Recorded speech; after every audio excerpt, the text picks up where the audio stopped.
The transport ship shuddered as it broke through the atmosphere of Kethmore, homeworld of the Zethkari. Captain Marcus Chen pressed his face to the small window and watched the alien landscape unfold below him. Massive stone cities rose from red desert sands like ancient monuments. Strange spires twisted toward the sky, their surfaces gleaming with an odd metallic sheen that seemed to pulse with its own inner light. Marcus adjusted his diplomatic uniform and checked his tablet one more time. The peace negotiations between humanity and the Galactic Confederation had been going on for months through long-distance communications. Now, finally, he was here for the face-to-face meetings that would determine if humans would be welcomed as allies or marked as enemies.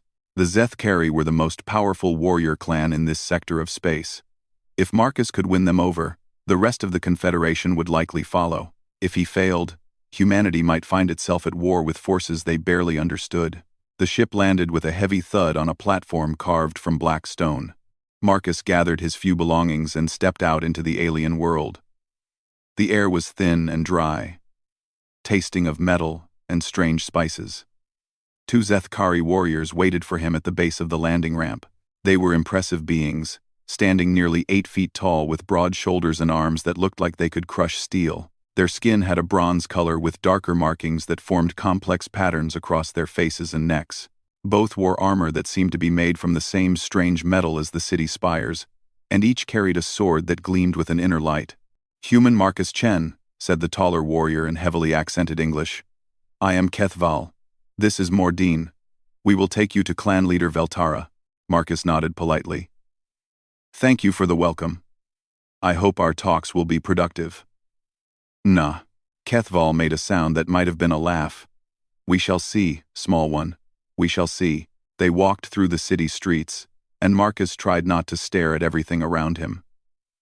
Zethkari citizens stopped their activities to look at him with curious eyes. Children pointed and whispered to their parents. He felt very small and very human among these giant warriors. The buildings around them were carved from the same black stone as the landing platform, but veins of that strange metal ran through them like blood vessels. The metal pulsed with a soft blue light that grew brighter as the alien sun began to set. "What is that metal?" Marcus asked as they walked. "I have never seen anything like it." Mordine touched the wall beside them with one massive hand. "It is the gift of the ancestors. The metal that lives. It bonds with the worthy and rejects the weak. Lives you would not understand, human. Your kind knows only dead metal and crude machines." Marcus decided not to argue.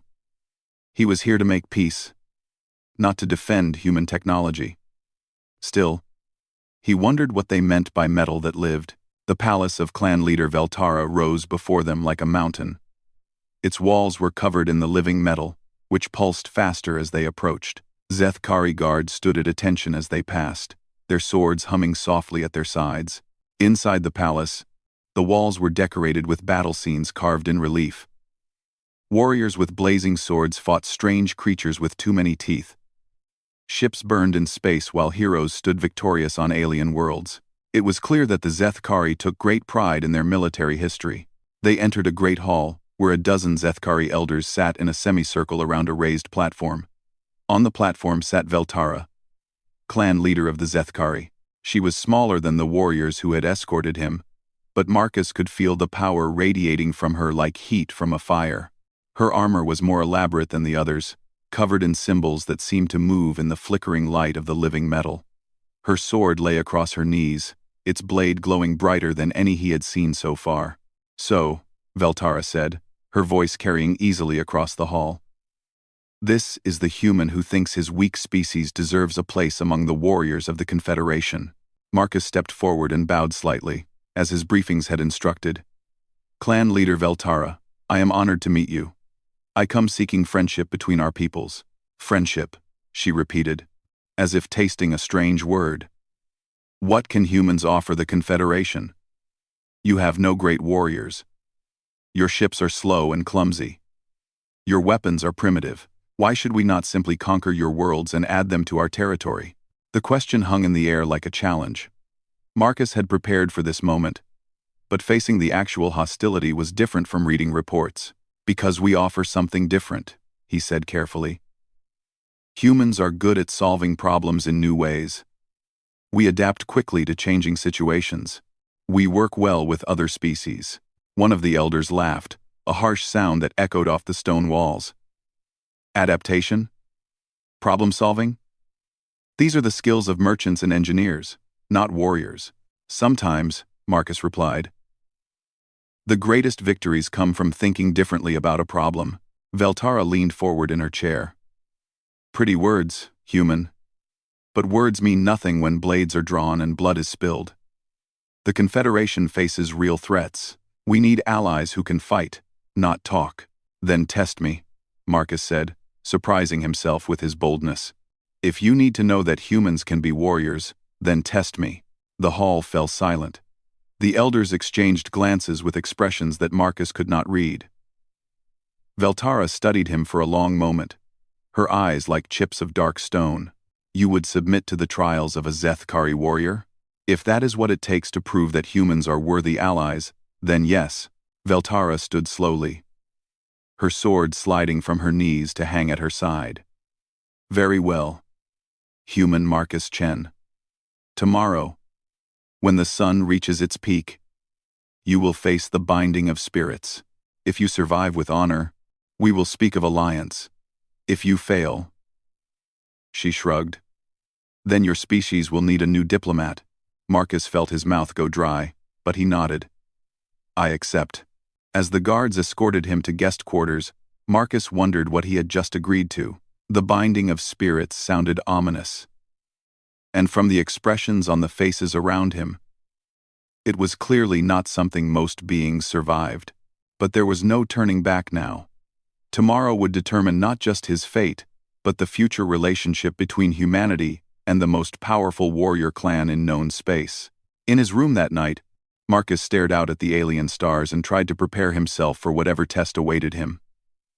He thought of Earth, of the billions of humans counting on these negotiations to succeed. Whatever the binding of spirits involved, he would face it. He had to. Marcus woke before dawn to the sound of chanting from somewhere deep in the palace.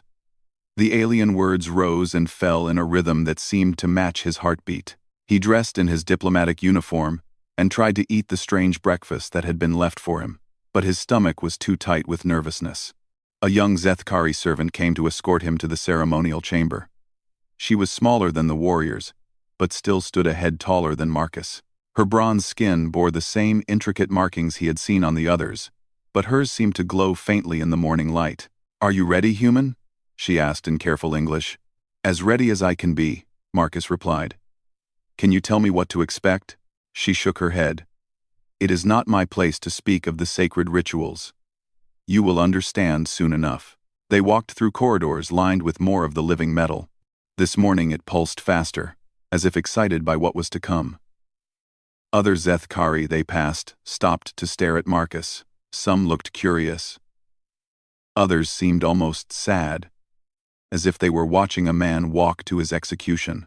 The ceremonial chamber was unlike anything Marcus had ever seen. The walls were covered entirely in the living metal, which flowed in complex patterns that hurt his eyes to follow. The floor was made of black stone polished to a mirror shine, and in the center stood a raised platform with a single chair carved from what looked like bone. Clan leader Veltara waited on the platform, but she was not alone. The 12 elders sat in a circle around the platform, and behind them stood what looked like every adult Zethkari in the palace. Their eyes followed Marcus as he walked toward the center of the room. Veltara had changed from her formal armor into robes that seemed to be made from woven metal threads. They moved like liquid as she gestured for Marcus to approach. In her hands, she held a sword unlike any he had seen before. The blade was long and curved, its surface covered in veins of the living metal that pulsed with deep blue light. The handle was wrapped in what looked like leather, but it moved slightly. As if it were breathing, the weapon radiated power that made the hair on Marcus's arms stand up. Human Marcus Chen, Veltara announced, her voice carrying to every corner of the chamber. You have asked to prove that your species is worthy of alliance with the Zethkari. Today you will face the binding of spirits, the most sacred test of our people. She held up the sword for all to see. This is Morthok, the Heartrender. It was forged by my ancestors from the living metal given to us by the first spirits. For 1,000 years, it has tested those who would claim the right to lead warriors into battle. The crowd murmured in their own language, and Marcus caught words that sounded like prayers or incantations. The test is simple, Veltara continued. I will cut your hand with Morthok, and your blood will touch the blade. If the sword accepts you, if it recognizes the spirit of a true warrior within you, it will show its approval. If not, she shrugged, then we will know that humans are not meant to walk the warrior's path. One of the elders, ancient even by Zethkari standards, rose slowly from his chair. His voice was like grinding stone as he spoke in English. Human, you must understand what you face.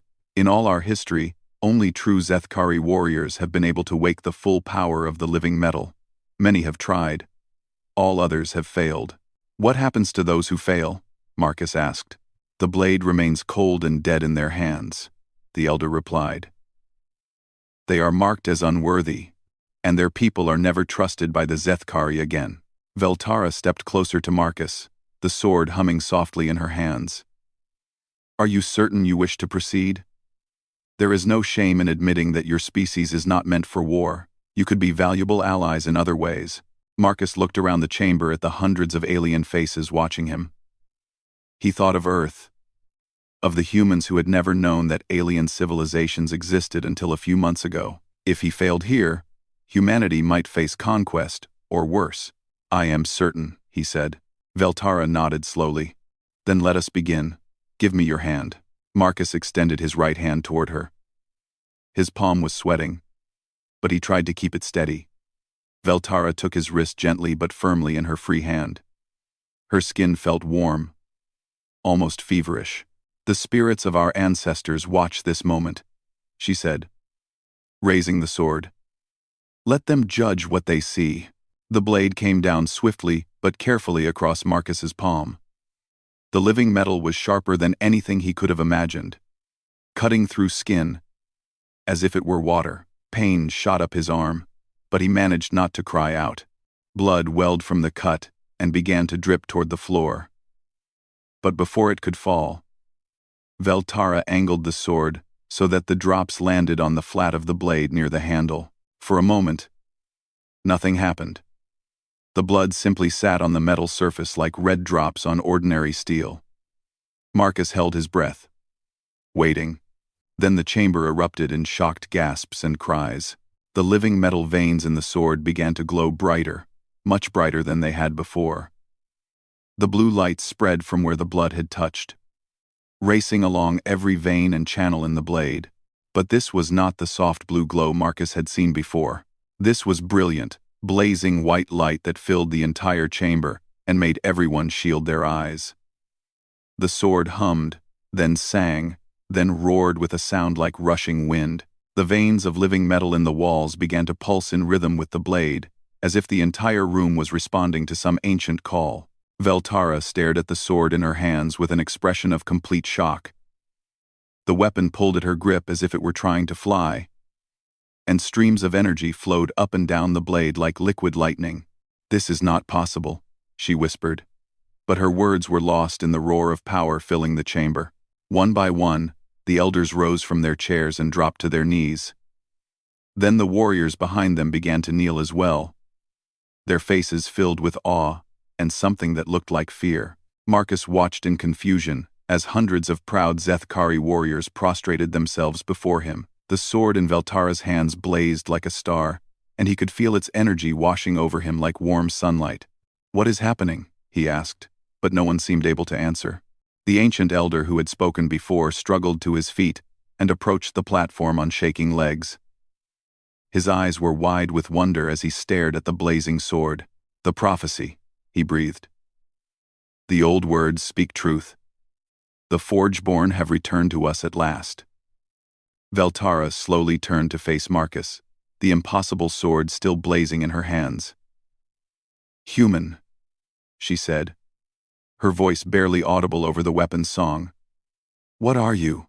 Marcus looked at the kneeling warriors, at the blazing sword, at the patterns of light racing through the living metal all around them. He had no answer to give. All he knew was that everything had just changed forever. Veltara stood completely still, as if she had been turned to stone, the blazing sword in her hands pulled and twisted with barely contained energy. But she held it frozen in the same position where she had caught Marcus's blood. Her eyes were locked on the weapon, wide with disbelief. The silence in the chamber was broken only by the song of the living metal, a deep humming that seemed to come from the walls themselves. Every vein of metal in the room pulsed with brilliant light, creating patterns that danced across the faces of the kneeling Zethkari. Marcus took a step toward Veltara, and the sword's light flared even brighter. She jerked slightly, as if waking from a dream, but still did not move. "Clan leader?" Marcus said softly. "What is happening?" Veltara's mouth moved, but no sound came out at first. She tried again, her voice barely a whisper. "In 1,000 years, never has Morthok sung like this. Never has any blade of our people burned with such fire." The ancient elder who had spoken of prophecies crawled closer to the platform. His aged face was wet with tears as he stared up at the blazing weapon. "Clan leader," he said, his voice shaking. "The old texts. The words our fathers thought were only stories. Look upon them now, and see truth."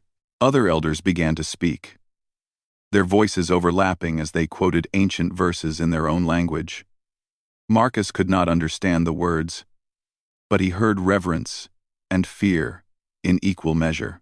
A younger warrior near the back of the chamber suddenly cried out and pointed at his own sword. The weapon at his side had begun to glow, its living metal responding to the energy flowing from Morthok. Other warriors looked down at their weapons and gasped as their blades awakened with light. "The resonance spreads," whispered one of the elders. "The Forgeborn calls to all the living metal, and it answers." Veltara finally moved, taking a careful step back from Marcus.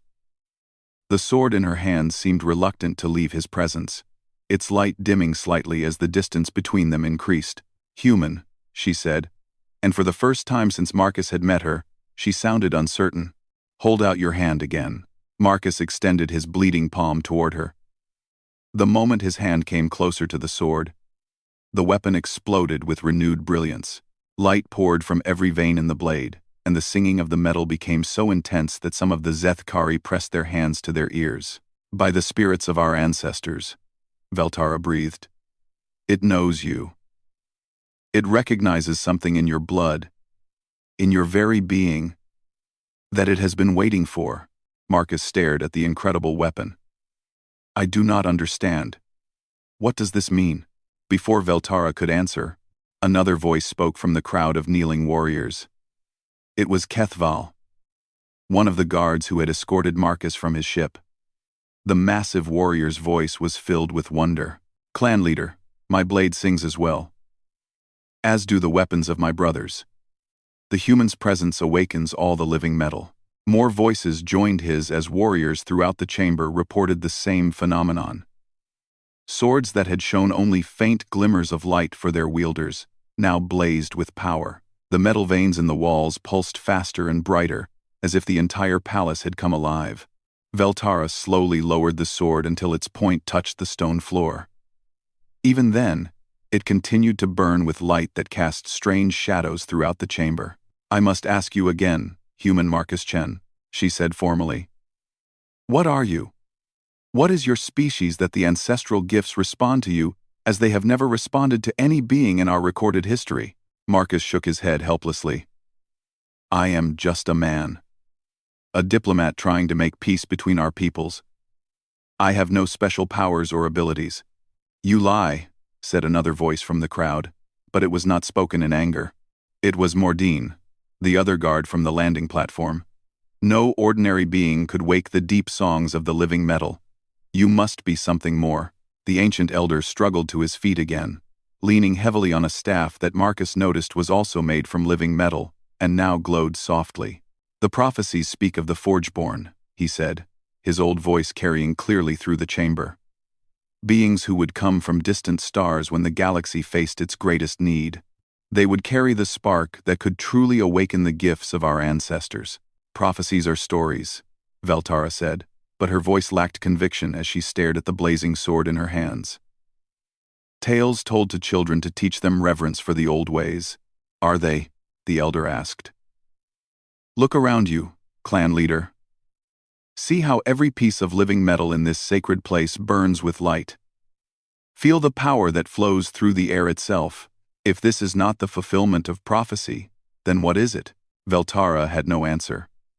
She looked from the sword to Marcus and back again, her expression cycling through disbelief, wonder, and something that might have been fear. Marcus felt overwhelmed by the attention, by the blazing light, by the knowledge that something about him had fundamentally changed the way these proud warriors saw the universe.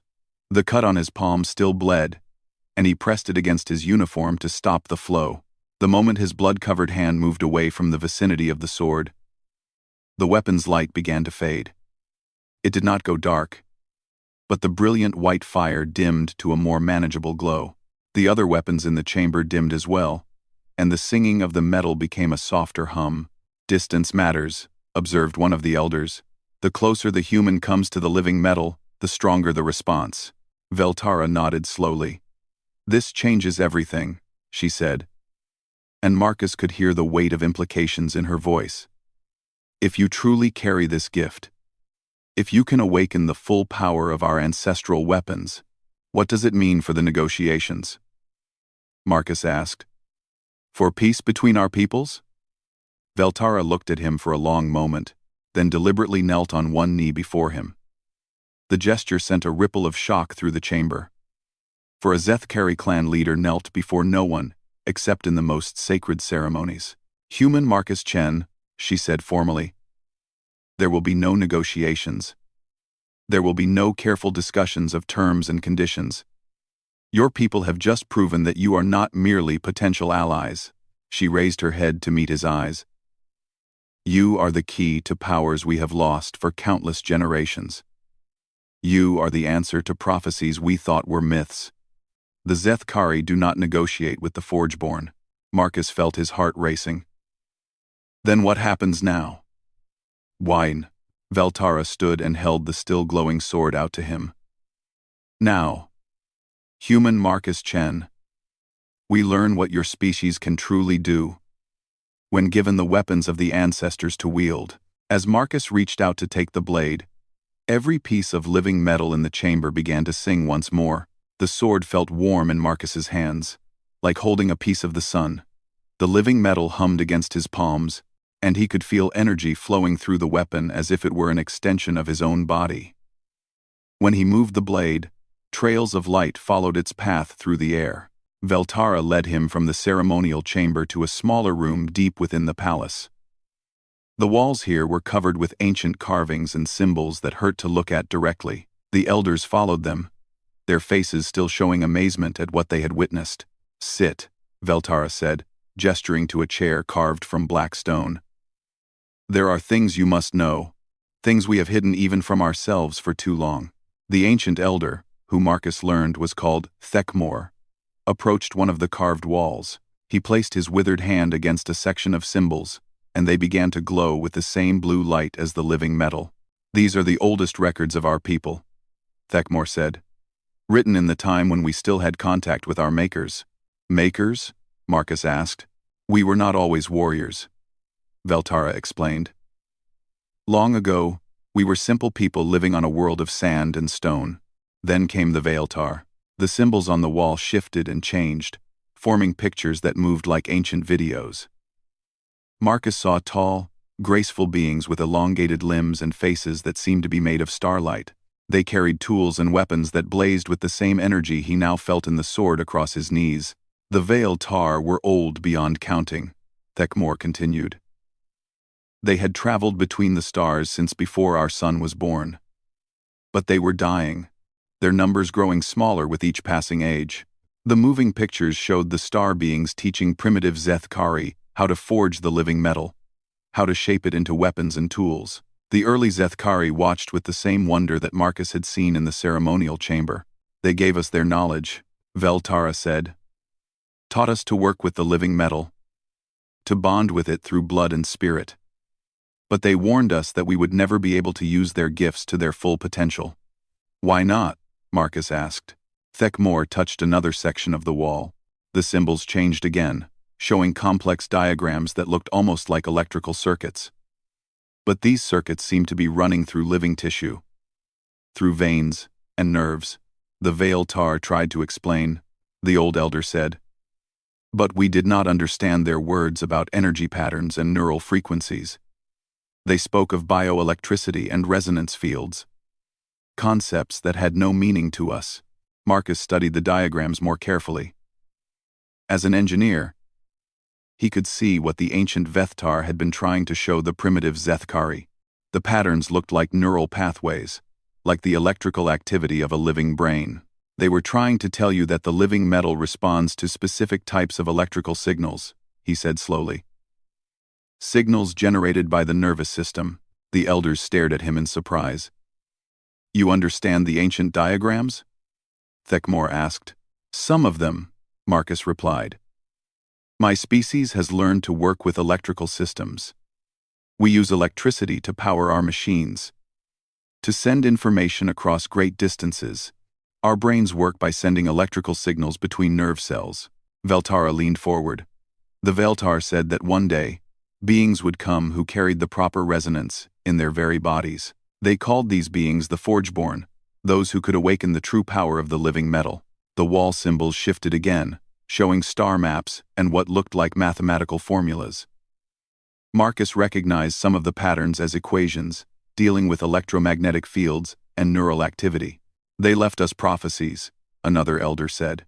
Words that told us to watch for the coming of the Forgeborn.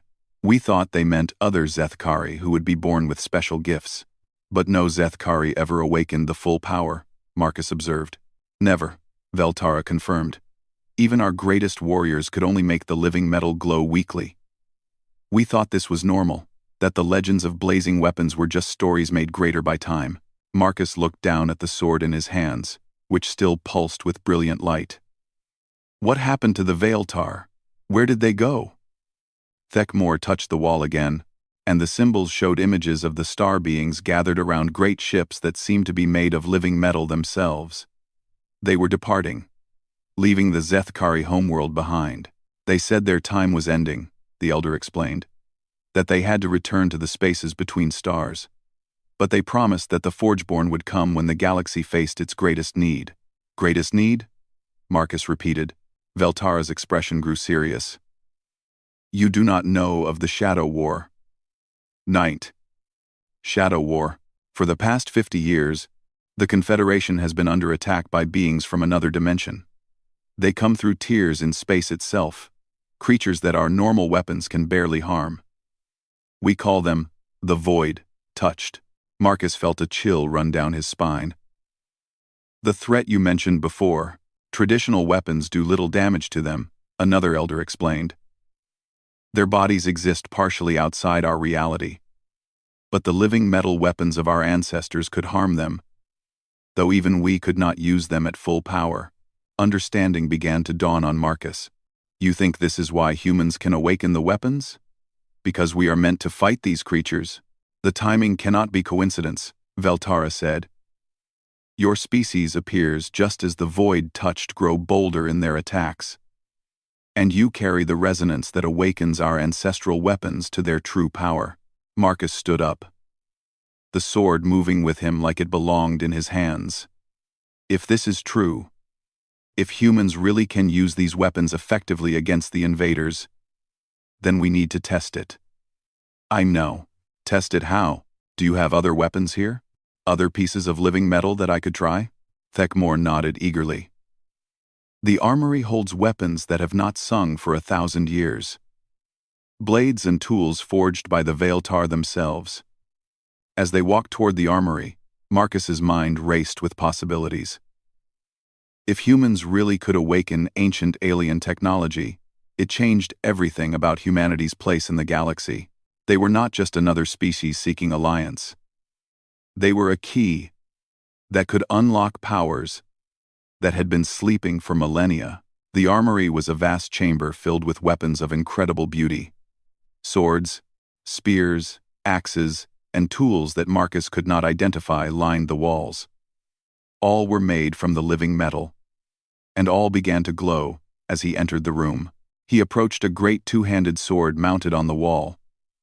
When he touched it, the weapon blazed to life with such intensity that the other elders stepped back in alarm. "Magnificent," Veltara breathed. "That blade has been dark for 800 years." Marcus lifted the sword from its mount. It felt perfectly balanced in his hands, as if it had been made specifically for him. Energy flowed through the weapon and into his arms, making him feel stronger than he had ever felt before. "If this is our destiny," he said, looking at the blazing weapon, "then we need to prepare. Both our peoples need to understand what we are facing." Veltara nodded grimly. "The Shadow War has been a slow retreat for decades, but with weapons like that, truly awakened, we might finally be able to fight back." Well, Marcus thought of Earth, of the billions of humans who did not yet know that their species carried the power to awaken ancient alien weapons. Soon, everything would change. 3 months after the awakening of Morthok, Marcus stood on the bridge of a HFY warship, watching hyperspace swirl past the viewports. The sword at his side hummed with constant energy, its light reflecting off the living metal that ran through the ship's walls like veins of fire. The change had happened faster than anyone could have imagined. Word of the human who could awaken the ancestral weapons had spread across all HFY space within weeks. Clan leaders from dozens of worlds had demanded to witness the phenomenon for themselves. Marcus had traveled from world to world, demonstrating his ability to activate weapons that had been dormant for centuries. Each time, the results were the same: brilliant light, singing metal, and entire clans falling to their knees in recognition of the ancient prophecies. "Contact ahead," announced the ship's commander, a grizzled veteran named Korthok. 3 Confederation vessels under attack by void-touched forces. Marcus moved to the tactical display, where holographic images showed the battle. 2 sleek Confederation ships were trying to defend a larger vessel that appeared to be a transport. Dark shapes moved around them like living shadows, phasing in and out of normal space. "How many void-touched?" Marcus asked. "Sensors read 12 individual entities," Korthok replied. "Standard Confederation weapons will barely scratch them." "Standard Confederation weapons. Standard Confederation. Standard Confederation. Standard Confederation. Standard Confederation. Standard Confederation. Wake. Standard Confederation weapons, but we have advantages they do not," said Veltara, who stood at Marcus's other side. She wore new armor, forged from living metal that had awakened at his touch, and her own enhanced sword blazed brighter than ever before. Marcus nodded. "Signal our escort ships." All vessels moved to attack formation. The human fleet that accompanied them was small but revolutionary. Earth had sent its finest engineers and soldiers to learn from the HFY, and the results had exceeded everyone's expectations. Human technicians working with awakened living metal had created hybrid weapons that combined human ingenuity with ancient alien power. "Marcus," Veltara said quietly, "are you ready for this?" It would be his first real battle against the void-touched. All their previous encounters had been simulations and training exercises. Now he would discover if human awakened weapons could truly harm the interdimensional invaders. "As ready as I can be," he replied, checking the additional weapons mounted on his armor. Each piece of living metal responded to his presence with eager light. The ship dropped out of hyperspace into chaos. The void-touched had surrounded the Confederation vessels, their bodies shifting between solid matter and pure shadow. They looked like nightmares given form. Tall, twisted shapes with too many limbs and eyes that burned with cold fire. "All ships, attack!" Marcus commanded over the communication system. The HFY vessels opened fire with weapons that blazed like miniature suns. Where their energy beams struck, the void touched. The creatures screamed and recoiled. For the first time in decades, the interdimensional invaders were taking real damage. "It works," Korthok said in amazement. The weapons actually hurt them, but the void-touched were not helpless. They adapted quickly to the new threat, spreading out and using their ability to phase through normal matter to avoid the worst of the attack. Several of them began moving toward the Zethkari ships. "They are trying to board us," Veltara warned. "Prepare for close combat." Marcus drew his sword as the first void touched materialized on the bridge. It was even more horrible up close, its body constantly shifting between different states of matter. Normal weapons would pass right through it most of the time, but Marcus's blade was anything but normal. As he struck at the creature, the living metal sang with power and bit deep into the entity's form. The void touched, shrieked and dissolved, its essence scattered back to whatever dimension it came from. "Incredible," breathed one of the bridge officers. It killed the creature completely. More void touched appeared throughout the ship, but the Zethkari warriors were ready for them. Armed with weapons awakened by human contact, they fought with a ferocity and effectiveness that the invaders had never encountered before. Marcus moved through the battle like a force of nature. His blade cut through void touched as if they were made of paper, and the other weapons he carried sent blazing streams of energy that sent the creatures fleeing back to their own dimension. "Bridge to all vessels," came a transmission from one of the human ships. "This is Captain Rodriguez. Our weapons are performing beyond expectations. The enemy is retreating." Marcus looked at the tactical display and saw that it was true. The void touched, faced with weapons that could actually harm them, were abandoning the attack. Dark portals opened in space as they fled back to whatever realm they called home. Confederation vessels. "This is Marcus Chen, aboard the Zethkari ship, Fire of Ancestors. Are you in need of assistance?" The reply came from the transport ship. "This is Captain Tavara, of the science vessel Deep Current. We are undamaged thanks to your intervention." "But how did you damage the void touched? Our weapons barely affected them." "That," Marcus said, "is a long story." 2 weeks later, Marcus found himself in the Great Hall of the Confederation Council, facing representatives from dozens of species.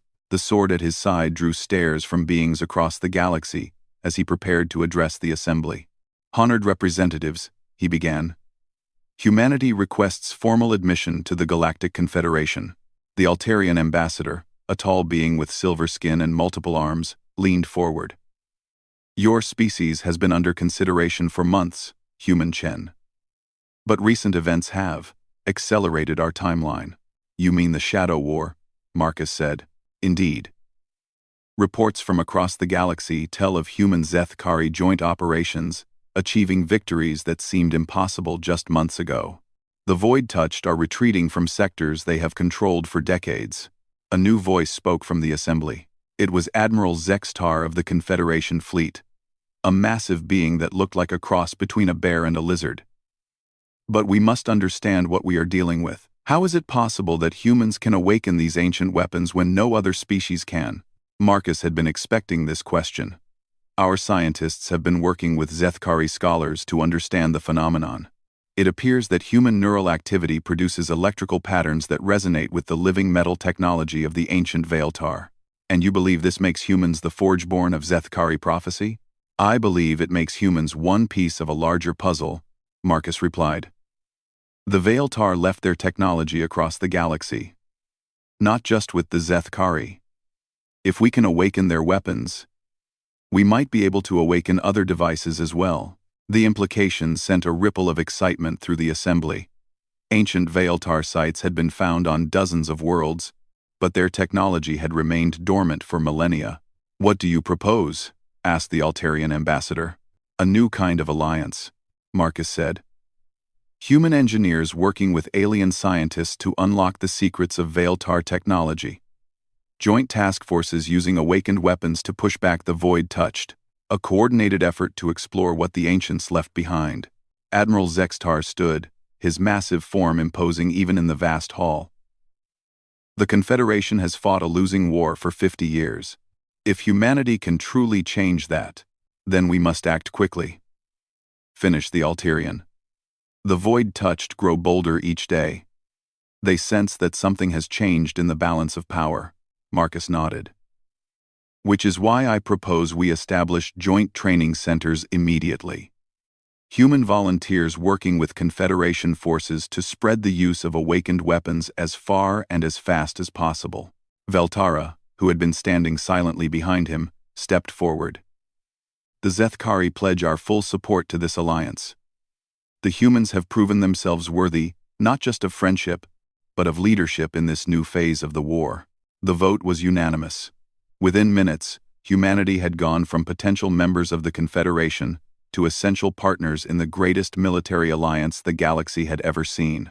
As Marcus left the council chamber, he thought about how far he had come from that first nervous day on the Zethkari homeworld. He had come seeking simple diplomatic relations and had discovered that his species carried the key to ancient powers. Now, with awakened weapons blazing at their sides, humans and aliens would stand together against the darkness from beyond the stars. The Shadow War was far from over, but for the first time in decades, the forces of the galaxy had reason to hope. The blade at his side hummed with anticipation, eager for the battles to come.